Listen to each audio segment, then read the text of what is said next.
আল্লাহর রাসূলের মসজিদের দিকে রওনা করলেন। মসজিদে যাওয়ার সময়, মসজিদে যাওয়ার পর ফাওয়াজাদা মুআজ ইবনে জাবাল রাদিয়াল্লাহু তাআলা আন কাঈদান ইনদা কবরিন নবী সাল্লাল্লাহু আলাইহি ওয়াসাল্লাম ইয়াবকি। ওমর ফারুক যখন আল্লাহর নবীর মসজিদে গেলেন, যাওয়ার পর নবীর কবরের পাশে মুআজ রাদিয়াল্লাহু তাআলা আনহুকে দেখলেন বৈশা বৈশা কান্না করতেছে। আল্লাহ নবীর কবরের পাশে হযরত মুআজ কান্না করতেছে দেখে হযরত ওমর ফারুক প্রশ্ন করলেন, মা ইউবকিকা, তোমার কান্নার কারণ কি, তুমি কেন কান্না করো? মুআজ ইবনে জাবাল জবাব দেয়, ইউবকিনি শাইউন সামি'তুহু মির রাসূলিল্লাহি সাল্লাল্লাহু আলাইহি ওয়াসাল্লাম। একটা কথা মনে পড়ছে আমার, যে কথাটা আমি আল্লাহ নবীর কাছ থেকে শুনেছিলাম, ওই কথাটা মনে পড়ার কারণে আমার চোখ দিয়ে পানি পড়তেছে, ওই কথা মনে হওয়ার কারণে আমি কান্না করতেছি। কি এমন কথা যেটা মনে পড়ার কারণে তুমি কান্না করতেছো? মুআজ ইবনে জাবাল জবাব দিলেন, আল্লাহ নবী বলেছেন, ইন্না বাইরার রিয়াই শিরকুন, মানুষকে দেখানোর জন্য সামান্য আমল করাও শিরিক। আল্লাহ নবীর এই কথাটা আমার মনে পড়ছে, মানুষকে দেখানোর জন্য সামান্য আমল করাও শিরিক। কয় সামান্য আমল যদি কেউ কাউকে দেখা করে এটাও শিরিক, নবী কথাটা বলছে, এটার কারণে আমি কান্না করতেছি। কত আমল আমরা করি, কোন আমলটার কোন অংশ জানি শিরিক হয়ে যায় জানা নাই, এই কারণে আমি কান্না করতেছি। এরপর বলেন, নবী বলছেন, মান আদালিল্লাহি ওয়ালিয়া ফাকাদ বারাজাল্লাহু বিল মুহারাবা। কোন ব্যক্তি যদি আল্লাহর ওলির সাথে শত্রুতা করে, আল্লাহ পাক রব্বুল আলামিন ওই ব্যক্তির বিরুদ্ধে প্রকাশ্যে যুদ্ধে অবতীর্ণ হয়ে যায়। কোন ব্যক্তি যদি আল্লাহর ওলির সাথে শত্রুতা করে, তার বিরুদ্ধে আল্লাহ প্রকাশ্যে যুদ্ধে অবতীর্ণ হয়ে যান। এরপর রাসূল আকরাম সাল্লাল্লাহু আলাইহি ওয়াসাল্লাম বলেছেন, ইন্নাল্লাহা ইউহিব্বুল আবরার আল আতকিয়া আল আখফিয়া। আপনাদের এলাকায় মানুষ আছে দেখেন, নিশ্চয়ই আল্লাহ এমন মানুষদেরকে ভালোবাসে, আল আবরার, যারা ভালো মানুষ, যারা পুণ্যবান, আল আতকিয়া, যারা তাকওয়া অবলম্বনকারী, আল আখফিয়া, যারা নিজেদেরকে মানুষের চোখ থেকে আড়ালে রাখতে চায়। কিছু মানুষ আছে খুব ভালো, পরহেজগার, তাকওয়াবান, মানুষের কাছ থেকে নিজের খালি আড়ালে রাখে, এই মানুষগুলাকে আল্লাহ ভালোবাসেন। এরা কারা? নবী বলেন, আল্লাযীনা ইযা গাবু লাম ইয়াতাফাক্কাদু। এই মানুষগুলা যখন কোথাও হারিয়ে যায়, সমাজের মধ্যে যদি তাদেরকে 10 দিন, 20 দিন, 30 দিন, 100 দিন পাওয়া না যায়, কেউ তাদেরকে খোঁজও নেয় না, তালাশ করে না। কেন? এই আবার কে গনে না। আল্লাযীনা ইযা গাবু লাম ইয়াতাফাক্কাদু, যারা হারিয়ে গেলে কেউ তাদের খোঁজ নেয় না। ওয়া ইযা হাদারু লাম ইয়াদউ, আবার এই মানুষগুলা যদি কোনো মজলিসে থাকে, কেউ তাদেরকে ডাইকা কাছেও নেয় না। হারায় গেলে যা কি হইছে, কাছে যদি কোনো মজলিসে থাকে কেউ কাছেও ডাকে না, আর ডাকলেও আলাম ইয়াকরাবু, কাছে বসায় না, অর্থাৎ এরে কেউ গণে না সমাজে।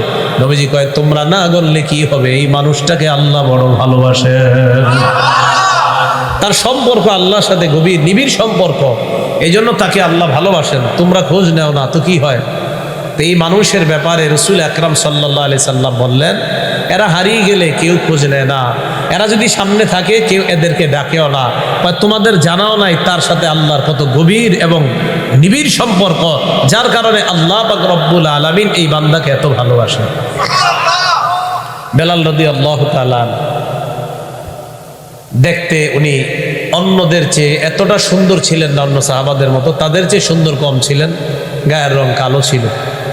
নবীজি মেরাজ থেকে আসলেন, আসার পর বলেন, বেলাল কি আমল করো আমার কাছে একটু বলো। সহিহ বুখারীর 1098 নম্বর হাদিসের বর্ণনা। হযরত বেলালকে আল্লাহ নবী বললেন, বেলাল হাদিসনি বিআরজা আমালিন আমিলতাহু ফিল ইসলাম, এমন কি আমল তুমি করো যে আমলটা তোমার কাছে আশাব্যঞ্জক আমল, অনেক আশা নিয়ে কোন আমলটা তুমি করো, এমন আমল বেলাল তুমি আমাকে বলো। বেলাল জবাব দেয়, ইয়া রাসূলুল্লাহ, এমন আমলের কথা আপনি কেন শুনতে চান? নবীজি কয়, বেলাল, ফাইন্নী সামি'তু দাফানা আলাইকা বাইনা ইয়াদাইয়া ফিল জান্নাহ, আমি তোমার পায়ের জুতার আওয়াজ জান্নাতে আমার আশেপাশে শুনতে পাইলাম। দেখছেননি মানুষ, অন্যরা ওনারে গণ্য করে না, হাফসি গোলাম, আল্লাহর সাথে এত গভীর সম্পর্ক যে ওনার পায়ের জুতার আওয়াজ আল্লাহ রসুল জান্নাতে শুনতে পায়।